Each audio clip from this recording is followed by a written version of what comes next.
Good morning, everybody. My name is Alan, and I am an alcoholic. I'm a grateful alcoholic, and I'm so glad to be with you this morning to share our November Gratitude Month celebration event. And what a doozy of a year we have had, and if there's ever been a year that we need to stop and think about how grateful we are that we're sober. It's 2020.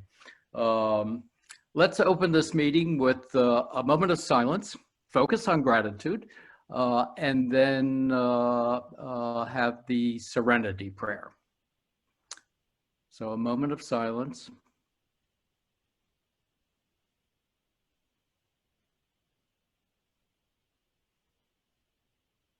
God, grant me the serenity to accept the things I cannot change, the courage to change the things I can, and the wisdom to know the difference.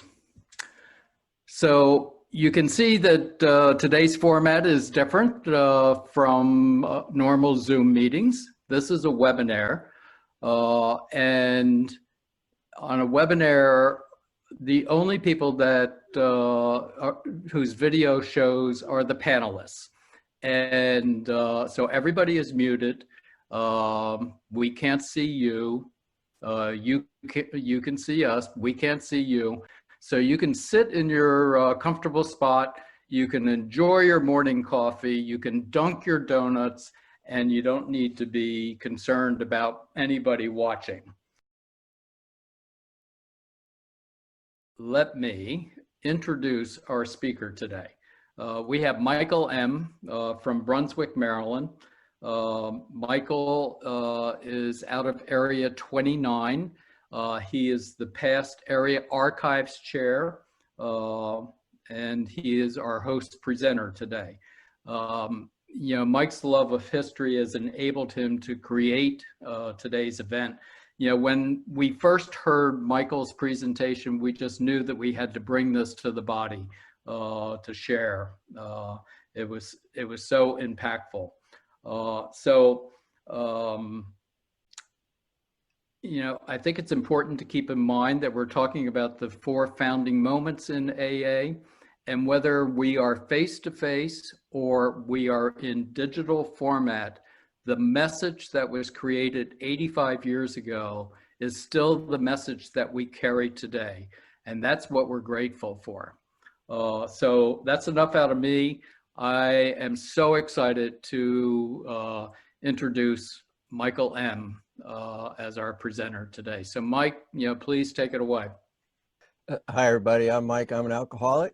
Thank you, Alan, for inviting me. Thank you, District 4, for doing this thing. This is great. I love to do this. I've been doing this presentation for many years.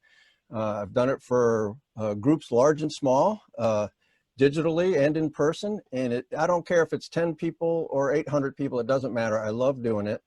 And I'm not the only history guy that does a presentation on our founding moments. There's lots of them that do it. So this is just one more version. This is as everyone would know, there's just dozens of critical events that absolutely had to take place, or we're not sitting here today having our meeting. So AA historians, which I am not, by the way, I reject that label as an AA historian. There's no initials after my name. I have no peer-reviewed, published research that is original to me. I'm just a guy who crawled in here many years ago. My sobriety date's February 24th, 1978. And I was told if I never forgot that, I'd never have to memorize another one. So far, that's been true. I'm just a guy who fell in love with Alcoholics Anonymous, and I fell in love with you people. And I became interested in our history, and I just I love to read about it. I love to talk about it. And although I'm not, although I don't have initials after my name, what I do is I'm very careful about what I share with people. I make sure that the information I'm conveying to you is accurate, because there's a lot of bad information out there, as you may know. I think if Bill and Bob said half of the things that have been attributed to them, I'd be surprised. So what we're going to focus on here is, as Alan mentioned, it's going to be the founding moments. And AA historians generally zero in on these four. Ernie Kurtz pointed this out in his Quintessential History of Alcoholics Anonymous that was published in the late 70s, a book, Not God. And these are the most critical events that happened that led up to the meeting of our co-founders, Bill and Bob. The first one, Dr. Jung and Roland Hazard's interaction, Ebby's visit to Bill, Bill's spiritual experience, and Bill and Dr. Bob meet. So that's what we're going to talk about today. So let's go ahead and get started. By the way, I have several versions of this, and I've aptly named them the long version, the short version, and the extra short version. So you're getting the middle one. You're getting the short version. Sometimes I can spend a whole afternoon doing this. We take a break in the middle and we have food, and it's great fun. So let's get acquainted with our two main characters here, Bill and Dr. Bob. First thing I like to point out is the difference in their age. Dr. Bob was significantly older than Bill. He's 16 years older. And we often think of Bill as being the fast talking idea minute Wall Street guy. And Dr. Bob was the stern Midwesterner, very reserved and measured in everything he said and did. The fact is that they're both from Vermont. Bill was born in a little town called East Dorset, Vermont. Although there were some professionals on his mother's side of the family there, he came basically from a family of, he was born in a tavern. His people owned a tavern in an inn, and he was born in a room behind a bar, fittingly enough. And his people worked the marble quarries of the Green Mountains nearby. And Bill never called his father an alcoholic. He wouldn't do that, but from the way he describes his drinking, I wouldn't have a problem going there, but I'll respect Bill. But his father certainly was a heavy drinker, and the drinking broke up the family, and Bill's father left when he was very young. And his mother went off to school in Boston and left Bill and his younger sister Dorothy to be raised by his maternal grandparents, who were good people and loved Bill very much, and Dorothy, but they weren't his parents. And we know a lot from Bill's readings. He always felt the less than, and people looked down on him, and he was never sure of himself and all of that. And he struggled in school. He eventually would join the service and served honorably in World War I, and we know that's when he started drinking. And before his drinking took him down totally, he made a fortune and lost it twice. He married a woman named Lois Burnham, who was from New York City, and he lived there. And like I said, he made a fortune and lost it twice. And he became a raging alcoholic and destined to be a co-founder of Alcoholics Anonymous. Dr. Bob was born in St. Johnsbury, Vermont, about an hour or so drive to the north of East Dorset. It's a beautiful town. And in fact, the house that he was born in, we often, when we think of Dr. Bob's house, we think of the one in Akron, of course, but the house that he was born in up in St. Johnsbury is actually, it's actually an IOP. And I went up there taking pictures one day, and they came out and said, "Hi, you want to come in and lead the meeting?" And I said, "Well, of course I do." So that was pretty cool. But his father was a judge in Caledonia County, very well-respected family.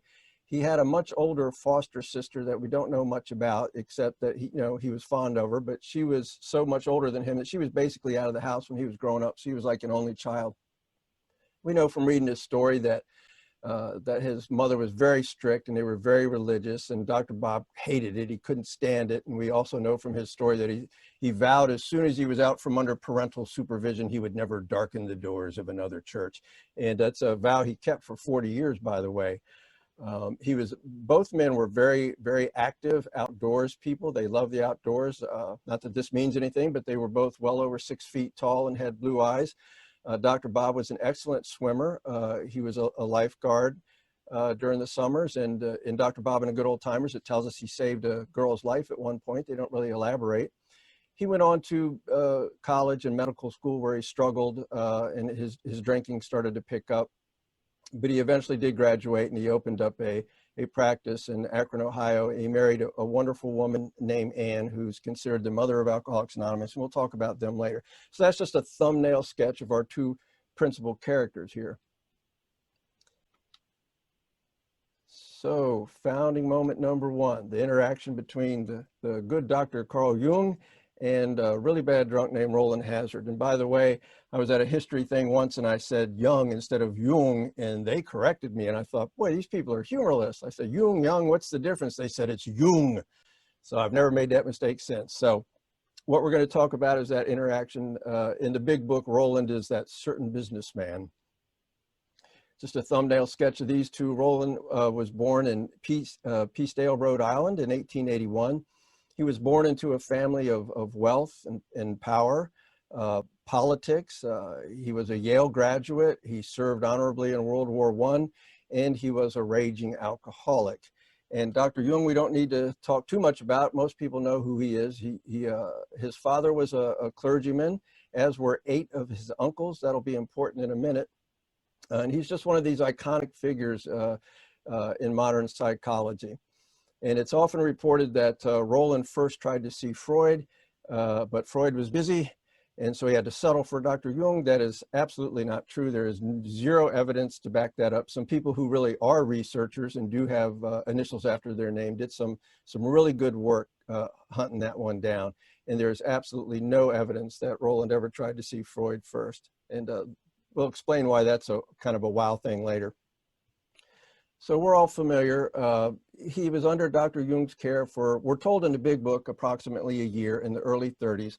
That research I mentioned where people were trying to find out if he really did try to see Freud first revealed that it was probably sometime in the 20s, and it probably wasn't as long as a year. I don't know about y'all, but I don't care whether it was the 20s or the 30s or whether it was a month or 6 months or 12 months. None of that matters to me. What matters to me is what happened. And we all know the story from the big book. Once he leaves Dr. Jung's care, he returns to drinking in no time at all. And back to the good doctor he goes, and he asks him point blank, why can't I recover? You know, what's going on here? What's wrong with me? And I'm not going to read the whole thing, but, you know, he begs the doctor to tell him the whole truth. I love this part. And he got it. In the doctor's judgment, he was utterly hopeless. He could never again regain his position in society, and he would have to place himself under lock and key or hire a bodyguard if he expected to live long. So that's what Dr. Jung told him. He went on to say, and this is pretty harsh when you think about this. This is your therapist. This is your shrink telling you this. He says, you have the mind of a chronic alcoholic. I have never seen one single case recover where that state of mind existed to the extent that it does in you. And of course, Roland felt as though the gates of hell had closed on him with a clang. And then this is where we're so glad that Roland asked this question. Because if he didn't ask this question, we're not having our little Zoom meeting today. If he had just slumped his shoulders and bowed his head and said, well, gee, thanks, Doc, for the bad news, and just out the door he went, we're not here. We're not here. But he did ask a question. He says, is there no exception? Thank you, Roland, so much for asking that question. And Dr. Jung says yes. And he says exceptions to cases such as yours have been occurring since early times. And that's important, since early times. You know, AA isn't the first outfit to come up with this notion that the alcoholic is not just mentally and physically sick, but spiritually sick. It's an old idea. There's recorded cases in history as far back as the 1700s of chronic alcoholics recovering by spiritual means. And not to get too far off the track here, it wasn't until the mid-1800s where the temperance movement got involved, where that started to change. So Dr. Jung goes on to explain a little bit of what a spiritual experience is and what he needs. And Roland says, well, doctor, I go to church. And Dr. Jung, being an incredibly brilliant man, states the obvious. He says, well, you're drunk, so clearly that's not enough. It is sometimes erroneously reported that Dr. Jung directed Roland to the Oxford group. That is not true. He just said, I don't know where you can get it. I don't know where you got to go to get it. You don't seem to be getting it in church, but what you need is a spiritual experience. It's your only hope. I'm sure Dr. Jung didn't talk quite like that. So Roland's first stop was a place called the Emmanuel Movement in Boston, which from everything I've read about it is the closest thing to Alcoholics Anonymous that I've ever found. I'm not trying to sell books here, but for more information on that book you see in the right of the picture there will give you a lot more information on that. It was recovered drunks helping recovered drunks, and it was a spiritual solution. And there was a spin-off called the Jacoby Club that would meet in that church you see in the picture there, in the basement of that church, way back in 1909. And I haven't been to any AA meetings in Boston, but I went to their intergroup website and I just put in the address for that church. And sure enough, well, probably not now because of COVID, but there's meetings there. So it's just crazy. For over 110 years, alcoholics have been recovering in the basement of that church there. When this thing's over, I got to get to Boston and go to a meeting at that church.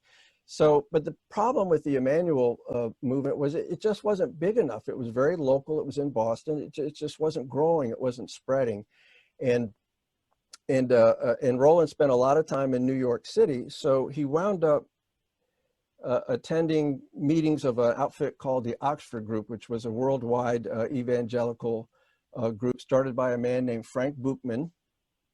Frank Buchman was a Lutheran minister from Pennsylvania. He had a little falling out with his church over a boys' home in Philadelphia that he was very, very passionate about, and the board of directors was cutting funding to it.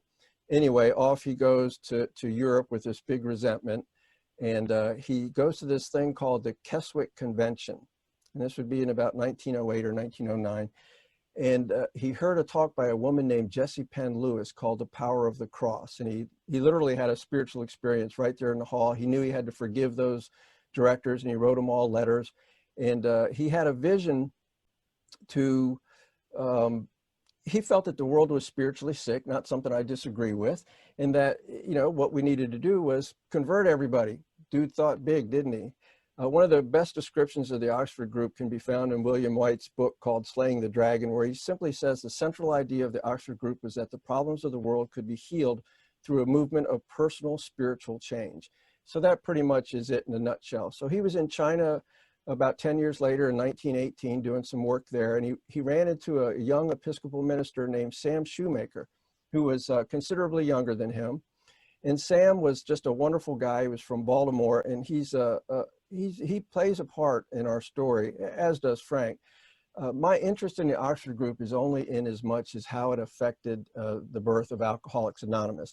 It is without question, and Bill W. said so himself, that if it wasn't for the Oxford Group, we wouldn't be here. That we got the spiritual keys to our program of recovery from the Oxford Group and nowhere else.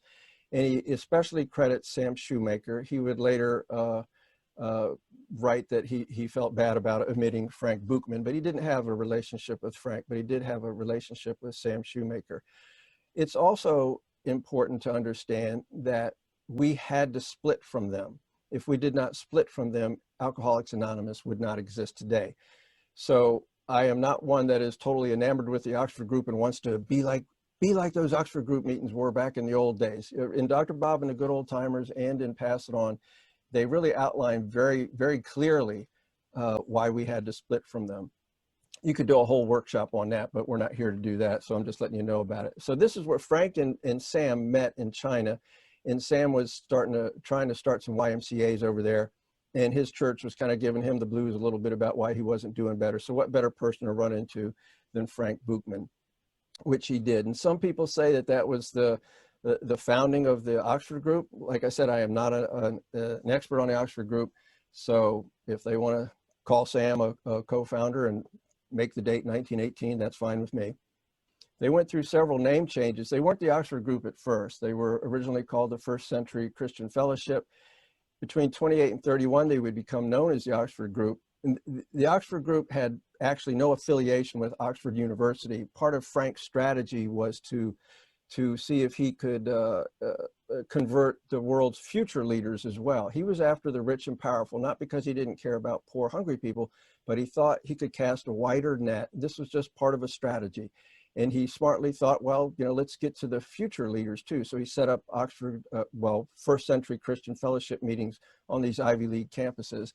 And anyway, in 1928, there were some students from Oxford who were members of the First Century Christian Fellowship. This is a mouthful here, who were doing some good work in South Africa fighting racism there. And the local press and some of the railroad employees started referring to them as the Oxford Group. So the name stuck. In 1938, they became Moral Rearmament. In 2001, they became Initiatives of Change, and that's what they remain today. And they've lost their Christian flavor, but they're still about world peace and bringing governments together. And if you just Google Initiatives of Change, you can go to their website and read all about them. So this is where Roland would find his spiritual experience and where he was able to stay sober, at least for a time. Roland's sobriety was not uninterrupted in his life, but he was sober certainly when we needed him to be. So founding moment number 2, Ebby's visit to Bill in Brooklyn, New York. This is Bill and Ebby in 1955 at the St. Louis convention. I've had a terrible time finding age-appropriate pictures of Ebby. I got pictures of him. I used to say when he was very old, like in this picture, but I think he's 6 years younger than I am in this picture, so I don't say very old anymore, older. And I got pictures of him when he was like, you know, in his teens and early 20s. So if anybody out there has some good pictures of Ebby when he was like in his 30s, I would, you know, hook me up. So this is going to be the story of how Ebby and Bill met. And so let's proceed with that. Most of us know that Ebby is the guy that brought the message to Bill. And Bill lived, like we know, in Vermont, and he struggled in school. And his parents, I mean, his mother and his grandparents thought it might be a good idea to put him in a private school. And in Manchester, there was this kind of hoity-toity prep school called Burr and Burton Academy. Actually, it was called Burr and Burton Seminary back in those days. And mostly those were out-of-town people that went there from wealthy families. And Bill couldn't stand these wealthy families that would descend upon Vermont in the summertime. He used to call them the summer people. He always thought that they were better than him and all that stuff. You know how we always think for other people. Well, Bill was a champion at that. And so he didn't like these people that would attend this school. And the thought that he was going to attend there, I'm sure he wasn't very happy about it. Ebby was actually from Albany, New York. His father was the mayor of Albany. He came from a family of wealth and power, politics, big business. His brother would also eventually become mayor of Albany, and one of them would run for U.S. Congress. So he came from a wealthy family. So Ebby was actually sent to this school as well. And this is where Bill and Ebby met. And Ebby was different. Everything I've read about Ebby tells me he just must have been an amazing person to meet. Everybody just loved him. He was lighthearted. He was friendly, personable, just kind of a great guy. A bit, you know, kind of mischievous, a little kind of shifty at times, but just a great guy.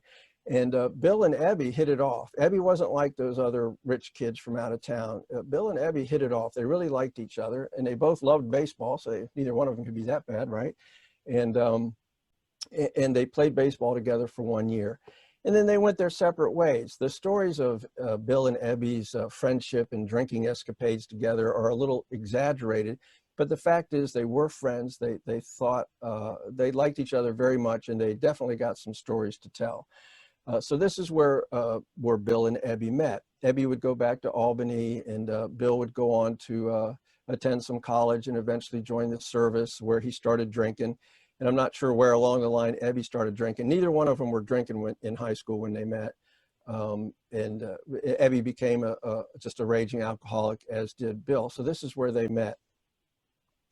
So like I said, Ebby was a bit mischievous. And when you're in a political family, you don't need somebody around that is getting in the papers and up to no good all the time. So Ebby was basically encouraged to spend more time in Vermont than in New York. So they pretty much said, just go away. They had a summer place there, and Ebby lived in some different places in Vermont. By this time, it's the early 30s. The family got hit very hard in the stock market crash, and his folks had died, and Ebby had squandered a big inheritance, and he was just really just kind of a bum. And he was hanging out in Vermont mostly because he just wasn't welcomed by his family in Albany because he was just bad publicity.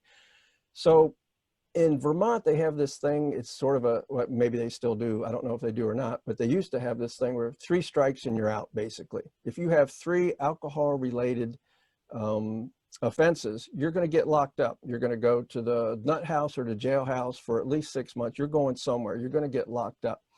And this is a story here that I always thought was AA urban legend. One of the 3 offenses that got Ebby in the hot water was he drove a car into a house. And supposedly, and you see I have it circled there, it says the occupant then asked the owner of the house for a cup of coffee. So that was frowned upon. I don't know what his other offense was, but his 3rd one was he was staying at the summer home. And this, we're up to August, late summer of 1934 at this point.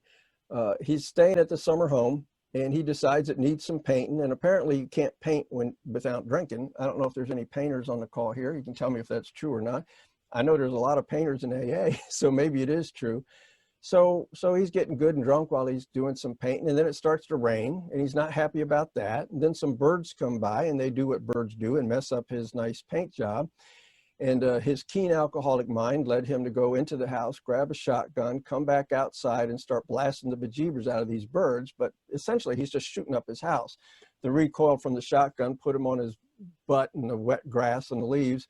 And he was able to get that back inside and leave before the police came, because his neighbors didn't like that. But the police finally caught up with him, and he got charged. And this would be his third offense. So he's in trouble now. He's getting locked up. He's going somewhere, nut house or jailhouse. He's going somewhere.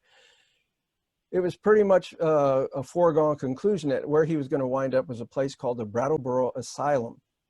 And when I was in Vermont, I like to say doing some research because it makes me sound smart, but I was just up there. I love going to historical sites and taking pictures and things like that. I thought I would go to Brattleboro as well and see what was left of this hospital. And what I anticipated finding was either a new facility, or maybe it's not even a hospital anymore. And I got there, and much to my delight, it's exactly the same. The picture at the top there you see I took, and the picture down at the bottom is a very, very old picture. And it's exactly the same. Well, there is one minor little difference. It's no longer the Brattleboro Asylum. It's called the Brattleboro Retreat. So I drove in there, and I parked my car, and I get out, and I'm walking around with my camera taking pictures. I'm waiting for security to come rolling up on me at any minute, and they never did. I guess I look like I belong there. I don't know. And I was happy to find out there was an AA meeting there that night. So I went and got some dinner, and I came back, and it was in the basement of one of these old buildings. And it was, man, it was depressing. It was dank. It was dark. And it just had these metal chairs on a tile floor, and all these psych patients in there getting ready to nod off of their chairs. And I am just going on and on about this place and AA history. And I couldn't understand why they didn't share my enthusiasm. So you know you're really into AA history when you're excited to be at a place where Ebby was almost sent, because it turns out he never got sent there. So why not? What happened? Well, Roland we're already familiar with. I'm going to introduce